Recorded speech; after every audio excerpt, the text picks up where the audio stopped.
예수님은 평지에서도 설교를 하셨지만 산 위에서 이렇게 설교를 하셨습니다. 오늘 본문이 수록된 마태복음 5장, 6장, 7장의 말씀을 특별히 우리가 산상수훈이라고 합니다. 예수님께서 산 위에서 하신 빼어난 가르침, 말씀이죠. 그걸 가르쳐서 우리가 산상수훈이라고 하는데, 거기에 보면 8가지 복, 8복이라고 하죠. 8가지 복을 말씀하시고 하늘 백성의 기초로 이 땅에서 어떻게 살아가야 하는지를 가르쳐 주셨습니다. 너희는 땅의 소금이요 세상의 빛이다 라는 것을 말씀하신 것이죠. 그리고 예수님을 믿는 이 하늘 백성의 의무는, 목적은 뭔가, 믿는 자의 사명은 뭔가 하면 하나님께 영광을 올려드리는 것이다 라고 말씀하셨습니다. 여러분, 말씀은 반드시 성취됩니다. 우리가 이 입술로 한 말도 그대로 됩니다. 아무렇게나 말하는 사람은 아무렇게나 살죠. 또 악하게 말하는 사람은 악한 결과를 낳습니다. 합리적으로 말하는 사람은 합리적인 인생을 살게 되죠. 그러나 부정적으로 말하는 사람은 부정적인 삶을 살게 됩니다. 하물며 하나님의 말씀이랴 어찌 그 말씀하신 대로 이루어지지 않겠습니까? 마태복음 5장 18절 오늘 우리가 읽었는데요. 다시 한번 같이 볼까요? 시작. 진실로 너희에게 이르노니 천지가 없어지기 전에는 율법의 1.1획도 결코 없어지지 아니하고 다 이루리라. 아멘. 1.1획도 없어지지 아니하고 다 이루어진다 라고 말씀하고 있습니다. 불신자들을 보면 불신자들도 성경을 인정합니다. 우리가 신자, 불신자 구별하는 게 어떤 관점에서 구별하는가 하면, 신자는 성경 말씀을 하나님 말씀으로 알고 그 성경을 기준으로 살아가는 사람, 성경 말씀을 기준으로 살기로 작정한 사람, 이 사람이 바로 신자인데, 거기에 관해서 불신자는 자신의 지식과 경험과 상식을 가지고 세상을 살아가는 사람이죠. 이 불신자들도 성경을 인정하는데, 불신자 가운데 웰리스라는 사람이 있습니다. 그래서 그 사람은 성경은 틀린 책이고 곧 없어질 것이다 라고 했는데 그만 말씀을 깊이 연구하고 묵상하다가 굴복하고 말았습니다. 그 사람이 만든 작품이 배너입니다. 또 볼트윈이라는 불신자가 있었는데 성경은 50년 지나면 앞으로 없어질 것이다 이렇게 말했습니다. 그런데 50년이 지난 후에 어떻게 되었는가? 성경은 200여 나라의 말로 번역되고 출판이 되었습니다. 성경 말씀은 그대로 이루어지고 성취되는 것입니다. 여리고성을 재건하는 자들의 아들들이 죽을 것이다 했는데 번번이 그 성을 재건하고자 했던 자들의 아들이 다 죽었습니다. 또 예루살렘 성전이 무너질 것이다. 실제로 로마의 디도 장군에 의하여 AD 70년에 돌 위에 돌 하나도 남지 않고 무너졌습니다. 또 강대국들, 그 당시에 애굽, 바벨론, 아수르, 로마 등이 흥하고 또 종래에는 멸망할 것이다 라는 것을 말씀하셨는데 그대로 이루어졌죠. 또 이 지구상에 현재 전쟁과 기근 이런 것들이 끊이지 않는 이유가 뭔가? 성경을 바로 부정하기 때문이라는 것입니다. 하나님 말씀을 바로 알면 그 인생은 성공합니다. 하나님의 말씀의 능력은 마귀들을 다 꺾었습니다. 말씀의 능력은 우리도 모르는 사이에 점차적으로 스펀지가 물을 빨아들이는 것처럼 우리를 변화시킨다는 것입니다. 우리가 말씀을 다 지킬 수 없죠.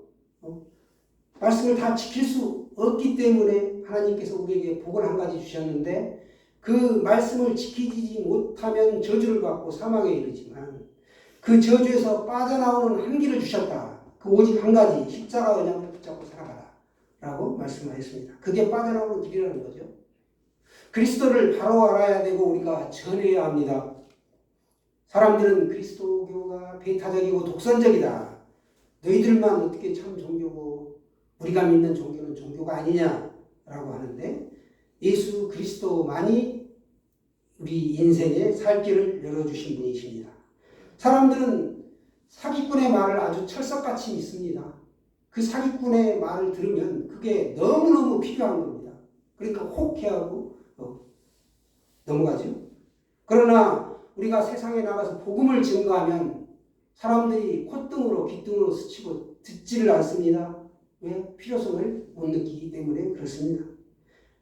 우리는 사람들에게 듣고 싶은 말을 들려주는 게 아닙니다. 사람들이 꼭 들어야 할 말씀 우리가 가지고 나가서 들려주는 것이죠. 설교도 마찬가지. 여러분의 귀에 듣기 좋은 솔깃한 말을 하는 게 아니라 복음을 들어야 할 내용을 말씀하는 것이죠. 우리가 바로 살아갈 수 있는 길, 그런 하나님이 주신 길인데 예수 그리스도가 길이요 진리요 생명이다. 예수 그리스도를 바로 알고 영접하고 삶이 변화를 받고 우리가 나만 좋은 소식을 가지고 있는 게 아니고 다른 사람에게 널리 나가서 전하는 수고를 기꺼이 하게 된다라는 것입니다. 예수님은 율법을 완성하러 오셨습니다. 율법, 말씀이죠. 말씀을 완성하러 오셨습니다. 바리새인들은 뭐라고 말씀했는가 하면 뭐라고 말했는가 하면 율법을 다 지켜야 행해야 한다라고 주장했습니다. 그러나 예수님은 율법을 믿어야 한다. 말씀을 믿어야 한다라고 말씀하셨죠. 그러니까 바리새인들은 예수님을 율법을 폐하러 온 자다라고 비난했던 것입니다. 하나님께서 율법을 주신 목적이 있죠. 첫 번째가 죄를 깨닫게 하는 것이다. 우리가 교통복귀가 없으면 신호등을 위반하고 과속을 해도 죄인 걸 모르는 것처럼 율법은 사람들로 하여금 죄를 깨닫게 한다. 두 번째는 하나님의 속성을 알려주신다는 거예요. 그리고 세 번째는 범죄를 예방하고 악으로부터 믿는 사람들을 보호하기 위해 율법을 주셨습니다. 그리고 네 번째는 예수 그리스도께로 우리를 인도하는 길이 된다. 이게 바로 율법이라는 거죠. 예전에 몽학 선생이라고 했는데 양반집의 도령을 종 중에서 좀 지혜가 있는 종을 붙여줘서 학문을 성취하게 하고 인성을 기르게 하죠. 율법은 하나님의 백성이 된 이스라엘에게 주신 하나님의 법입니다. 그래서 이스라엘은 율법을 통해서 죄를 깨달아야 했고 죄의 용서함을 받아야만 했습니다. 그래서 영원한 대속물이신 예수 그리스도를 이 구약의 백성들에게도 기다리도록 했다는 거예요. 오실 메시아 그리스도를 기다리도록 하였습니다. 구약 백성들의 죄 용서는 어떻게 받았습니까? 우리가 보면 동물의 희생제사를 통하여 그때 희생제사를 통하여 죄 용서함을 받았습니다. 그러나 그것은 어디까지나 임시 처방에 불과했다라는 것입니다. 자식들이 죄를 지으면 자녀가 죄를 범하면 부모가 알면서도 눈 감아주는 거 있죠. 그냥 모르는 척한 것처럼 구약의 백성들이 동물 제사를 드리면 그냥 죄가 없는 것으로 여겨줬다. 그러나 오히려 죄를 더 생각나게 했다라는 것이죠. 우리 모두는 사망에 해당하는 빛을 졌습니다. 그래서 나의 생명의 가치와 양 한 마리의 가치가 절대로 같을 수가 없습니다. 인간은 천하보다 귀한 존재이기 때문에 그렇죠. 그렇게 예수님께서 율법의 실체로 오셨습니다. 단번에 자기 자신을 들여서 영원한 속죄 제물이 되신 것이죠. 구약 백성이나 신약 백성이나 죄 용서를 어떻게 받는가? 예수님의 보혈의 피로 죄 용서함을 받는다라는 사실입니다. 오고 오는 모든 택한 백성들은 예수님의 피로 구원을 얻는다라고 성경은 분명하게 말씀하고 있습니다. 예수님은 대제사장으로 이 땅에 오셨는데 아론 계통의 레위지파의 그 계통으로 오시지 않았다라는 것입니다. 육신으로는 유다 지파 다윗의 혈통으로 오셨고 영으로는 멜기세덱의 판차를 따라서 멜기세덱 계통으로 이 땅에 오셨습니다. 그리고 예수님은 하늘에 있는 실제 성막으로 들어가셨습니다. 예수님께서는 율법을 폐하러 이 땅에 오신 것이 아니라 완성하러 오셨다라는 것을 꼭 기억하십시오. 믿는 순간 하나님께서 우리에게 성령을 부어주시고 함께 하시죠. 믿고 깨닫기만 하면 하나님께서 우리를 변화시켜 주신다. 내가 막 애써서 하는 노력도 중요하지만 성령이 내 안에서 역사하도록 내가 순종하기만 하면 된다라는 사실입니다. 여러분, 모든 과거, 염려, 근심, 걱정, 슬픔, 상처들, 저주들을 이 시간에 하나님 앞에 십자가에 못 박으시길 바랍니다. 구원받은 하나님의 자녀에게는 그 언약이 그대로 성취된다. 하나님께서 내 안에 역사하시기 때문에 그렇습니다. 다시 강조하여 말씀드리면 구원은 우리의 믿음의 결과물이다 라는 것입니다. 하나님께서 우리를 구원하신 목적은 무엇인가 하면 우리들이 하나님의 걸작품으로 살아가는 겁니다. 하나님을 영화롭게 하고 이 땅에서 순종하며 사는 겁니다. 기쁨과 즐거움 가운데 사는 거죠. 구원에는 반드시 선한 행위가 소화됩니다. 예수님이 오신 것은 율법의 폐지가 아니라 완성이었다. 17절에 말씀하시죠. 내가 율법이나 선지자를 폐하러 온 줄로 생각하지 말라. 폐하러 온 것이 아니요 완전하게 하려 함이라. 이렇게 말씀하십니다. 그런데 왜 자꾸만 율법의 폐기론자로 그들이 받아들이곤 했습니까? 구약의 율법은 보면 세 가지 법이 있죠. 제의법이 있고 시민법이 있고 도덕법이 있었습니다. 제의법은 희생제물을 드리는 건데 예수님이 실제로 오셨기 때문에 제의법은 폐지가 됐고 시민법은 이스라엘 나라의 백성으로 시민으로 살아가는데 이스라엘이 나라가 없어졌죠. 나라가 사라졌기 때문에 시민법도 없어졌습니다. 폐지가 된 거죠. 그런데 지금 무엇이 남아있느냐? 도덕법이 남아있다라는 것입니다. 이 도덕법은 예수님 안에서 더욱더 고충되고 완성이 되었다. 그게 바로 산상수이죠. 오늘 보시면 모든 성경은 누구랑 연결되어 있느냐? 예수님과 연결고리가 되어 있고 또 그게 무엇과 연관이 되어 있는가 하면 예수님의 사명과 연관이 되어 있다라는 사실입니다. 예수님의 그 사역과 연관이 되어 있는데 율법과 복음을 무슨 관점으로 봐야 되느냐? 폐지의 대상이 아니라 더 보충하고 완성되는 발전의 관계로 봐야 된다라는 것입니다. 그림자와 실체죠. 율법은 그림자이고 예수님은 실체이죠. 그래서 율법이 초등교사라면 예수님은 참교사로 이 땅에 오셨습니다. 뗄래야 뗄 수 없는 불가분의 관계이죠. 초등교사, 몽학선생은 어린이나 이런 아동들을 보호하거나 시중드는 역할을 했었는데요. 서기관이나 바리새인들은 이런 사람들을 질책했죠. 예수님은. 더 나은 예수님은 서기관이나 바리새인보다 더 나은 의를 지녀야 한다. 라고 20절에 말씀하고 있습니다. 20절 한번 볼까요? 시작. 내가 너희에게 이르노니 너희 의가 서기관과 바리새인보다 더 낫지 못하면 결코 천국에 들어가지 못하리라. 바리새인과 서기관들보다 더 의가 낫지 못하면 결코 천국에 들어가지 못한다. 마태복음은 천국, 즉 하나님 나라의 백성으로 살아가는 것을 강조하고 있는데요. 그건 뭐냐? 서기관과 바리새인들이 어떤 사람들인가를 좀 알 필요가 있어요. 서기관들은 그 당시에 율법이나 이런 교육자, 해석자, 율법에 대해서 이런 교육자, 해석자의 역할을 했었고 누구보다도 성경을 잘 안다고 자부하던 사람들이었습니다. 그래서 그들은 공인된 성경 필사자였고 성경을 기록하고 보존하는 역할을 한 사람들이 서기관들이었는데 오늘날로 말하면 신학대학교의 교수격이다 라고 볼 수 있는 것이죠. 반면에 바리새인들은 모세의 율법 조문을 또 환히 꿰뚫고 있는 사람들이었습니다. 우리말로 하면 빠삭했다. 뭐 그렇게 비속어로 말할 수가 있는데 전통과 규례를 철저하게 지키는 사람들. 그래서 613가지의 조문을 만들었습니다. 하나님을 믿고 더 잘 믿으려고 자기의 행위를 갖다가 첨가하는 것이죠. 뭔가 더 해야만이 자기가 더 잘 믿는 것 같아가지고. 그게 아니라는 겁니다. 믿음으로 가는 거죠. 이 율법 정통 유대주의자들 중에 아리마대 요셉과 니고데모가 있습니다. 예수님이 칭찬한 사람들이고 아리마대 요셉은 예수님을 장사 지낸 사람이요. 니고데모는 예수님과 너무너무 잘 알았죠. 국회의원격이었으니까요. 그런데 이들보다 더 나아야 천국에 들어갈 수 있다. 즉 몇몇 엘리트만 천국에 들어간다라고 오해할 수가 있습니다. 그런 뜻이 아닙니다.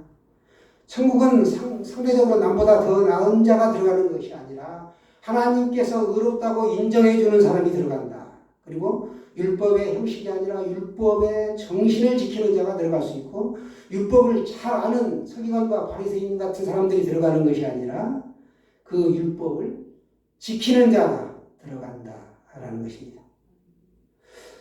바리새인의 의는 형식적인 의요, 외적인 의요, 율법을 다 지켜서 의롭게 여김받으려고 하는 소극적인 의였다라는 것입니다. 그런데 갈라디아서에 보면 율법의 행위로서는 의롭다함을 얻을 육체가 없느니라 이렇게 말씀합니다. 예수님이 이 세상에 오신 이유는 율법이나 선지자를 폐하러 온 것이 아니다.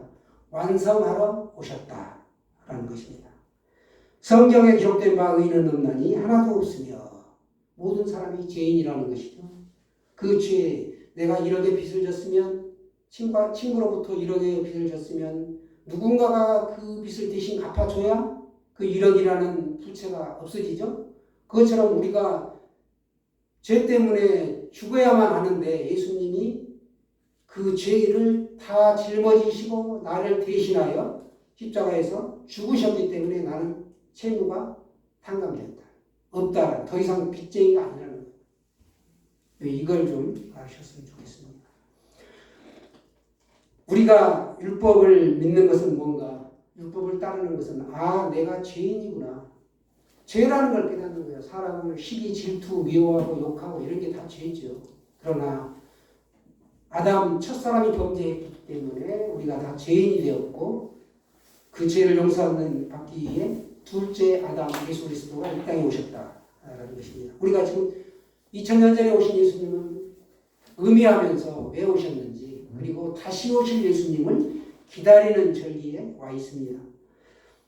예수님은 거듭 말씀드리지만 율법을 완성하러 오신 분이었다라는 것입니다. 그리고 우리를 진리 가운데로 인도해 주십니다. 범사의 성령의 인도하심을 받아 우리가 기쁨과 감사함으로 하나님을 섬기는 삶을 살아갑니다. 예수님은 믿음으로 얻는 의를 성도들에게 주고자 오셨습니다. 우리 그리스도인의 의는 율법을 다 지켜서 얻는 의가 아니라는 겁니다. 예수님을 믿음으로 인하여 얻는 의다라는 것입니다. 그래서 우리가 진리의 말씀으로 깨끗하게 변함을 받고 내면에서 우러나온 의가 밖으로 도출된다. 이게 어떻게 가능한가? 성령의 도심으로 가능하다. 그럼으로써 우리의 인격과 삶이 변화되어 나타나는 신령한 의가 우리가 가지고 있는 의라는 것입니다. 그럼 우리는 어떻게 해야 됩니까? 서기관과 바리새인이 생각하던 것과는 전혀 다른 의를 소유하는 것입니다. 즉 상대적으로 내가 남보다 나은 의를 소유하는 것이 아니라 하나님께서 너가 옳다라고 인정해주는 의를 가져야 된다. 율법의 형식이 아니라 율법의 그 정신을 깨달아야 되고 그걸 따른다라는 것입니다. 예수님은 율법을 완성하러 오셨고 우리 이 예수님이 2000년 전에 오셔가지고 AD와 BC 사이에 예수님의 그 역사의 중심에 예수님이 계신 것처럼 내 삶의 전 영역에 예수님이 중심에 계셔야 한다라는 것입니다. 이게 바로 믿음으로 사는 거죠. 내가 아프고 병들고 힘들고 내 뜻대로 계획대로 기도한 대로 안 되어도 내가 믿음으로 그걸 정면 돌파할 수 있는 것. 이것이 바로 예수님이 내 삶의 중심에 계시기 때문입니다. 이게 믿음이라는 거죠. 예수님은 말씀을 완성하러 이 땅에 오셨습니다. 우리에게는 성령님이 선물로 주어졌습니다. 성령님이 날마다 나에게 능력을 주시기 때문에 삶의 기쁨과 감사가 넘쳐나고 내가 소원하는 것들을 품고 소망 가운데 예수님, 다시 오실 예수님을 기다리며 사는 것입니다. 여러분, 다시 오실 주님을 소망하는 가운데 승리하며 사시기를 축원합니다. 마라나타